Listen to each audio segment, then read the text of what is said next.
time to welcome Ahsanullah on stage. Let's clap for him.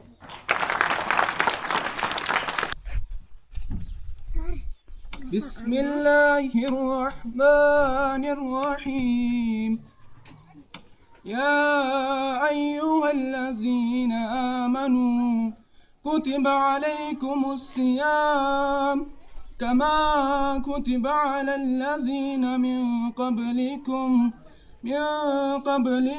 لعلكم تتقون صدق اللہ العظیم.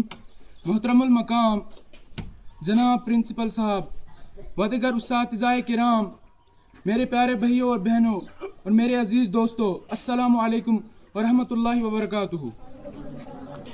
میں نے آپ کے سامنے جو آیت قرآن کی تلاوت کی ہے، اس میں اللہ تعالیٰ فرماتے ہیں اے ایمان والو، تم پر روزے فرض کیے گئے ہیں اسی طرح جیسے کہ تم سے پہلے والوں پر فرض کیے گئے تھے، تاکہ تم پرہیزگار اور تقوی حاصل کر سکو. یا ایھا الذین آمنوا استعینوا بالصبر والصلاة ان اللہ مع الصابرین.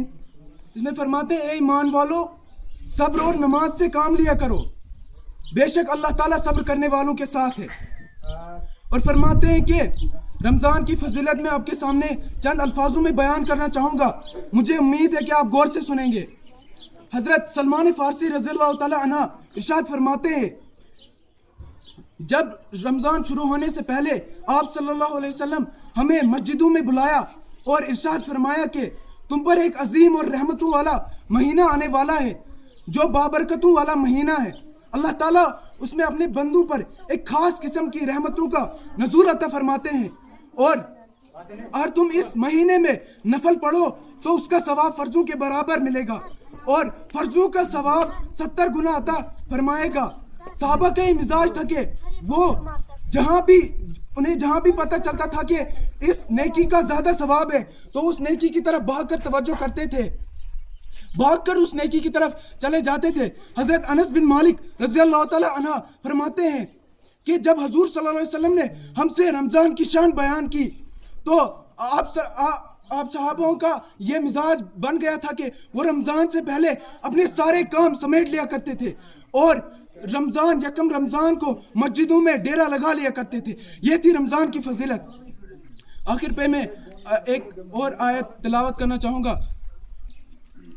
بسم اللہ الرحمن الرحیم شہر رمضان الذی انزل فیہ القرآن هدى للناس وبينات من الهدى والفرقان فمن شهد منكم الشهر فليصم ومن كان مريضا أو على سفر فعدة من أيام أخر يريد الله بكم اليسر ولا يريد بكم العسر وَلِتُكْمِلُوا الْعِدَّةَ وَلِتُكَبِّرُوا اللَّهَ عَلَى مَا هَدَاكُمْ وَلَعَلَّكُمْ تَشْكُرُونَ صدق اللہ العظیم. اور اللہ تعالیٰ فرماتے ہیں یہ رمضان کا مہینہ وہ ہے جس میں قرآن کو نازل کیا گیا، جو انسانوں کے لیے سراسر ہدایت ہے اور بدعت اور حق و باطل کا فرق کرنے کی واضح دلیلیں ہیں. اور فرماتے تو تم میں سے جو اس رمضان میں حاضر ہو تو اس کے روزے رکھے، اور جو کوئی بھی بیمار ہو یا کسی سفر پر ہو تو دوسرے دنوں میں ان کی تعداد پوری کر سکو. اللہ تعالیٰ فرماتے ہیں میں تمہارے ساتھ آسانی کا ارادہ رکھتا ہوں اور گنتی کا ارادہ نہیں رکھتا، اور تاکہ تم تعداد پوری کر سکو اور اس پر اللہ تعالیٰ کی تعریف بیان کر سکو، اور جس نے تمہیں ہدایت دی ہے اور تم شکر گزار بن جاؤ.